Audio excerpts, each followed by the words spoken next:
This is the ceremony you must follow when you consecrate Aaron and his sons to serve me as priests. Take a young bull and 2 rams with no defects. Then, using choice wheat, flour, and no yeast, make loaves of bread. Then cakes mixed with olive oil, and wafers spread with oil. Yeah, wafers.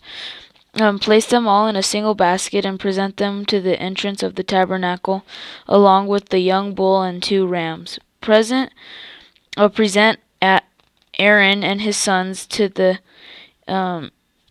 entrance of the tabernacle and wash them with water. Dress Aaron in his priestly garments, the tunic, the robe worn with the ephod itself, and the chestplate. Then wrap the decorative sash of the ephod around him. Place the turban on his head and fasten the sacred medallion on the turban. Then anoint him by pouring an anointing oil over his head. Next, present his sons and dress them in their tunics. Wrap the sashes around the waist of Aaron and his sons. Put their special head coverings on them. Then the right to the priesthood. Will be theirs by law forever. In this way you will ordain Aaron and his sons. Bring the young bull to the entrance of the tabernacle, where Aaron and his sons will lay their heads on its head. Then slaughter the bull in the Lord's presence at the entrance of the tabernacle. Put some of its blood on the horns of the altar with your finger, and pour out the rest at the base of the altar. Take all the fat around the internal organs, the long lobe of the liver, and the 2 kidneys and the fat around them, and burn it all on the altar. Then take the rest of the bull, including its hide, meat, and dung, and burn it outside the camp as a sin offering. Next, Aaron and his sons must lay their hands on the head of one of the rams, then slaughter the ram, and splatter its blood against all the sides of the altar. Cut the ram into pieces and wash off the internal organs and the legs.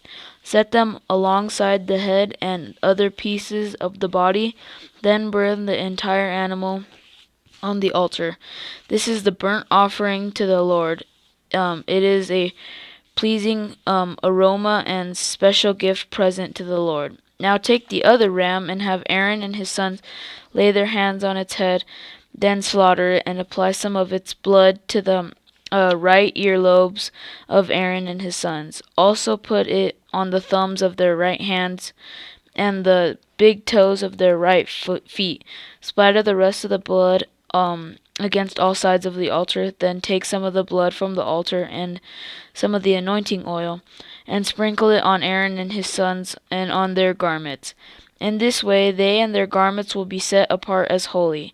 Since this is the ram from the ordination of Aaron and his sons, take the fat of the ram, including the fat of the broad tail and fat around the internal organs, the long lobe of the liver, and the 2 kidneys and the fat around them, along with the right thigh. Then take one round loaf of bread, 1 thick cake mixed with olive oil, and 1 wafer from the basket of bread without yeast that is placed in the Lord's presence.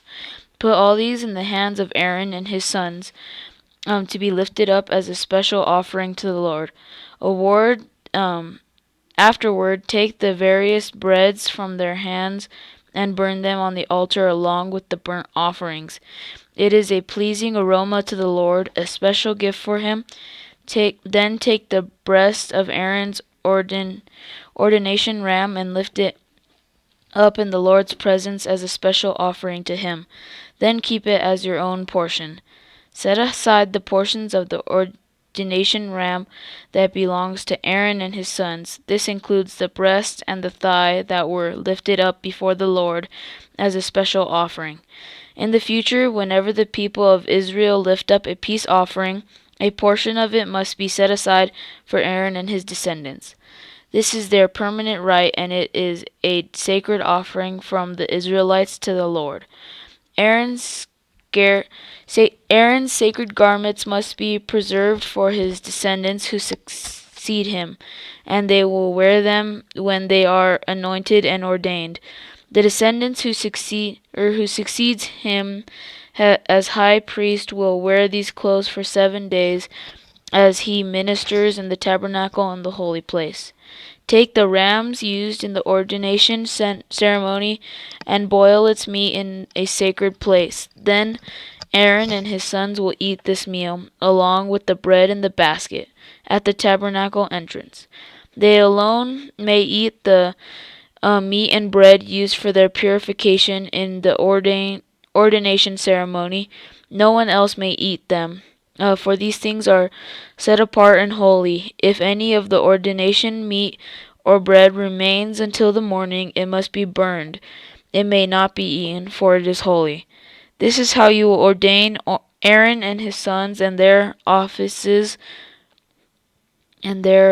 offices, just as I have commanded you. The ordination ceremony will go on for 7 days. Each day you must sacrifice a young bull as a sin offering to purify them, making them right with the Lord. Afterward, cleanse the altar by purifying it. Make it holy by anointing it with oil. Purify the altar and consecrate it every day. I keep thinking that it's not concentrate. Anyways, concentrate it every day for 7 days. After that, the altar will be absolutely holy, and whatever touches it will become holy. These are the sacrifices you to offer regularly on the altar. Each day offer 2 lambs that are a year old, one in the morning and the other in the evening. With one of them, offer 2 quarts of choice flour mixed with 1 quart of pure oil of pressed olives. Also, after 1 quart, offer 1 quart of wine as a liquid of offering. Offer the Lord the other lamb in the evening along with the same offerings of flour and wine as in the morning. It will be a pleasing aroma, a special gift presented to the Lord. These burnt offerings are to be made each day from generation to generation. Offer them in the Lord's presence at the tabernacle entrance. There I will meet you and speak with you. I will meet the people of Israel there, and the place made holy by my glorious presence. Yes, I will consecrate the tabernacle and the altar, and I will consecrate.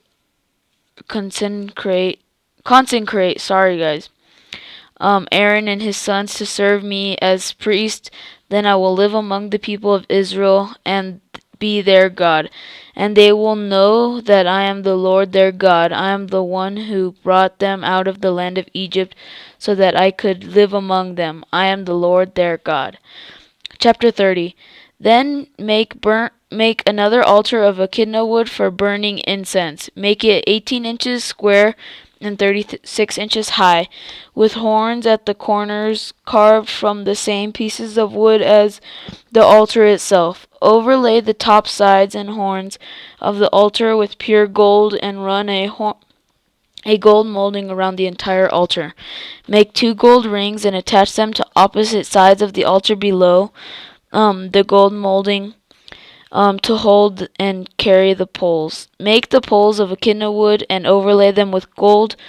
Place the incense altar just outside the inner curtain that shields the Ark of the Covenant, in front of the Ark's cover, the place of anointment that covers the tablets inscribed with terms of the covenant. I will meet with you there. Every morning when Aaron maintains the lamps, he must burn a fragrant incense on the altar, and each evening when he lights the lamps, he must again burn incense in the Lord's presence. It must be done from generation to generation. Do not offer any unholy incense on this altar, or any burnt offerings, grain offerings, or liquid offerings. Once a year, Aaron must purify the altar by smearing its horns with blood from the offering made to purify the people from their sin. This will be a regular annual event from generation to generation, for this is the Lord's most holy altar. Then the Lord said to Moses, whenever you make a census of the people of Israel, each man who is counted may pay a ransom for himself to the Lord. Then no plague will strike the people as you count them. Each person who is counted must give a small piece of silver as a sacred offering to the Lord. This payment is half a shingle based on the sanctuary shekel, which equals 20 graphs, or Gerahs. Also, who have reached their 20th birthday must give this sacred offering to the Lord. When this offering is given to the Lord to purify your lives, making your right making you right with him, the rich must not give more than a specified amount, and the poor must not give less. Receive this ransom money from the Israelites and use it for the care of the tabernacle. It will bring the Israelites to the Lord's attention, and it will purify your lives. Then the Lord said to Moses, make a bronze wash basin with a bronze stand. Place it between the tabernacle and the altar, and fill it with water. Aaron and his sons will wash their hands and feet there. They must wash the water whenever they go into the tabernacle to appear before the Lord, and they will approach the altar to burn up their special gifts to the Lord, or they will die. They must always wash their hands and feet, or they will die. This is a permanent law for Aaron and his descendants to be observed from generation to generation. Then the Lord said to Moses, collect choice spices, 12.5 pounds of pure myrrh, 6.25 pounds of fragrant cinnamon, 6.25 pounds of fragrant calamus, and 12.5 pounds of cassia, as measured by the weight of the sanctuary shekel. Also get 1 gallon of olive oil. Like a skilled incense maker, blend these ingredients to make a holy anointing oil. Use this sacred oil to anoint the tabernacle, the ark of the covenant, the table of all its utensils, and the lampstand and all its accessories, the incense altar, the altar of burnt offerings and all its utensils, and the wash basin with its stand. I keep trying to say concentrate. Sorry. Consecrate them to make them absolutely holy. After this, whatever touches them will also become holy. Anoint Aaron and his sons, also consecrating them to serve me as priests, and say to the people of Israel, this holy anointing oil is reserved for me from generation to generation. You must never use this anointing to anoint anyone else. You must never make any blend like it as holy. Anyone who makes a blend like it or anoints someone other than a priest will be cut off from the community. Then the Lord said to Moses, gather fragrant spices, resin droplets, mollusk shell, and galban, and mix these fragrant spices with pure frankincense weighed out in equal amounts. Using the usual techniques of an incense maker, blend the spices together and sprinkle them with salt to produce a pure and holy incense. Grind some of the mixture into a very fine powder and put it in front of the Ark of the Covenant, where I will meet with you in the tabernacle. You must treat this incense as most holy. Never use this formula to make this incense for yourselves. It is received for the Lord, and you must treat it as holy. Anyone who makes this incense like this for personal use will be cut off from the community. Chapter 31, last chapter for the day. Then the Lord said to Moses, look, I have specifically chosen Bezalel, son of Uri, grandson of Hur, and from the tribe of Judah. I have filled him with the Spirit of God, giving him great wisdom, ability, and expertise in all kinds of crafts. He is a master craftsman, expert in working with gold, silver, and bronze. He is skilled in engraving and mounting gemstones and in carving wood. He is a master at every craft. And I have personally appointed Oholiab, Oholiab, son of Ahisamach of the tribe of Dan, to be his assistant. Moreover, I have given special skill to all the gifted craftsmen so they can make all the things I have commanded you to make: the tabernacle, the ark of the covenant, the ark's cover, the place of anointment, and the furnishings of the tabernacle, the table and its utensils, the pure gold lampstands with all its accessories, the incense altar, the altar of burnt offerings with all its utensils, the wash basin with its stand, the beautifully stitched garments, the sacred garments of Aaron the priest, and the garments of his sons to wear as they minister as priests, the anointing oil, the fragrant incense of the holy place. The craftsman must make everything as I have commanded you. The Lord then gave these instructions to Moses.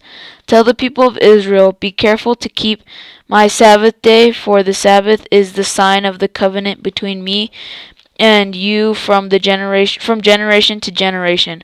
It is given so you may know that I am the Lord who makes you holy. You must keep the Sabbath day, for it is a holy day for you. Anyone who disgraces it must be put to death. Anyone who works on that day will be cut off from the community. You have 6 days each week for your ordinary work, but the seventh day must be a Sabbath day of complete rest, a holy day dedicated to the Lord. Anyone who works on the Sabbath must be put to death. The people of Israel must keep the Sabbath day by observing it from generation to generation. This is a covenant obligation for all time. It is a permanent sign of my covenant with the people of Israel. For in 6 days the Lord made heaven and earth, but on the seventh day he stopped working and was refreshed. When the Lord finished speaking with Moses on Mount Sinai, he gave him the 2 stone tablets inscribed with the terms of the covenant, written by the finger of God. Okay, that's it for today, guys. I'm not gonna do a Bible study. I'm not gonna go too in depth, but I'm just gonna kind of do a quick overview. So basically, 29 talks about a lot of dedicating the priest, Aaron and his sons, and how they have to kill the rams and the bull, and they have to, like I said yesterday, everything has a meaning, whether it be there's 2 rams and a bull, or the way they slaughtered them, or how they had to take certain fats from them and the rest were for eating or something like that. It all has a meaning, and that's why everything has a purpose, even in life. So it's like that, but it's more of a sacred way, kind of like how when he said to make the anointing oils and things like that, they couldn't make an anointing oil in that same way for personal use. It only had to be for the tabernacle, which I thought was cool. But I know nowadays people use olive oil for anointing oil, so I don't know if that's something to do with the tabernacle oil, or it's just something completely different. That's what I was just thinking. And then 30 talked about the plans for the incense and altar, so I kind of went through that. And then 31 was showing that he already had people in place. God had already had people in place to do all the jobs that they needed to get done, which I thought was really cool, and he already has everything planned. But yeah, that was just a quick overview. I don't know if you guys liked that or not as a Bible study, but anyways, hope you guys enjoyed. Like, comment, subscribe, and I will see you guys all tomorrow. Bye.